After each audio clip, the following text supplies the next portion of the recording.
लेकिन फिर भी आपने एक घटिया सवाल या घटिया फॉर्मूला अपने जीवन में पढ़ा होगा कि पी की क्यूब प्लस क्यू की क्यूब। लंबी क्लास है, अलजेब्रा खत्म करके ही सांस लेंगे। जिसको जाना है वो नहीं जा सकता। अगर मेरे पास ऐसी पावर आ जाए कि यूट्यूब पे जो भी बच्चा आ गया क्लास में मैं उसको जाने ना दूं तो कितना अच्छा हो। ब्रैकेट में क्या होता है दुर्गा जी, मुझे नहीं पता। अभी मैं ये बाद में जानूंगा ब्रैकेट में क्या होता है। मुझे इतना पता है, मैं यहां से दो बातें बता रहा हूं, दो बातें यहां से लिख रहा हूं। दो बातें, बातें नंबर एक, बातें नंबर एक और बातें नंबर दो।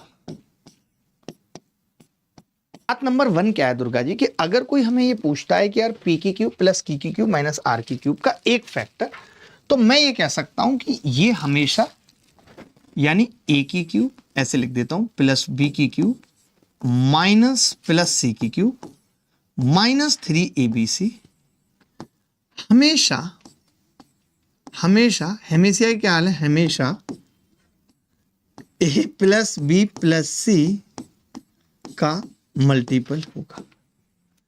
ए प्लस बी प्लस सी का मल्टीपल होगा।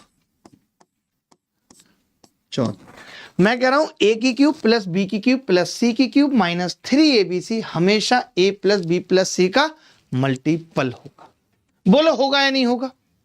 होगा। ये आपने ऊपर से देख लिया। मैं दुर्गा जी एक बात और बताना चाह रहा था इनको कि कल को अगर कोई ये पूछ ले कि ए की क्यूब प्लस बी की क्यूब प्लस सी की क्यूब पूछ ले कोई,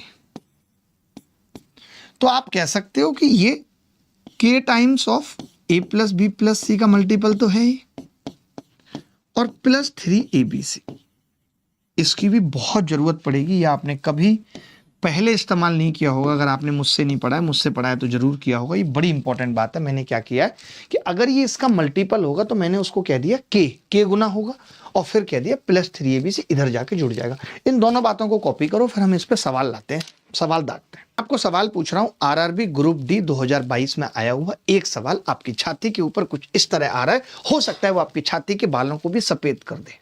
ये सवाल देखिए, RRB group D 2022, RRB group D 2022 का क्या सवाल है कि P plus Q plus R बराबर 13। पी क्यू प्लस, अब छोड़ दे दुर्गा, बताइए दुर्गा जी, आप बताइए यार, आप आदमी नॉर्मल नहीं है, you are the not normal पुरुष, यू आर द महापुरुष। P plus Q plus R बराबर 13 है, तो मैं इतना समझ गया कि जो भी उत्तर होगा वो मल्टीपल ऑफ 13 होगा।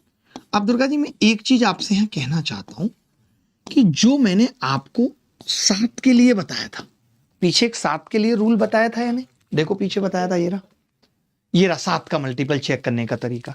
तो सेम आप ऐसे लिख लीजिए, यहां पे सेम होता है, सेम एज 11 और 13।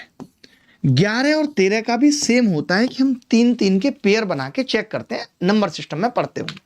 तो मैंने कहा 3-3 के पेयर बना के देखो चेक करूंगा तो कितना आसान पड़ेगा। दुर्गा जी 27 में से एक जाएगा 26, कटेगी संख्या 11 से। 125 में से एक जाएगा 124, नहीं कटेगी। 145 में से एक 144 नहीं कटेगी। 216 में से एक 215 नहीं कट रही। कहां कट रही? आप यूनिट, अरे दुर्गा जी काहे का यूनिट डिजिट, कैसा मल्टीपल ऑफ 13, बात खत्म हो गई। कैसे हमने देख लिया, खेल ही खत्म हो गया जी। अब ये 16 दे रखा है, अब कोई बात नहीं होगी, बहुत देर हो गई यार। अब मैंने थोड़ा सा बात कर लिया, 1.5 घंटा हो गया था क्लास का, अब 1.5 घंटे बाद बात होगी। तो मैं समझ गया कि ये 16 का मल्टीपल होगा, जो भी उत्तर होगा 16 का मल्टीपल। आपने कभी देखे एनटीपीसी वगैरह में ये सब सवाल किए हैं आपने? टीबीटी 1 में आया था तो आपने कहा हाँ जी देखें, 16 का मल्टीपल होगा तो 4 का भी होगा, ये तो नहीं है। 16 का मल्टीपल होगा तो ये तो नहीं है, ये भी नहीं है। मैंने कहा 16 एकम 16 दूनी 32, ये 16 से है, कट रहा है, ये कट रहा है दुर्गा जी 16 से, ये 16 से, 16 दूनी 32, ये नहीं कट रहा 16 से, 8 से कट रहा है। As the correct answer. आपने सवाल देखा, उत्तर बता दिया यार, कमाल हो गया। लुंगी धो रहे थे साबुन से, रूमाल हो गया, मजा आ गया जी। आगे बढ़ते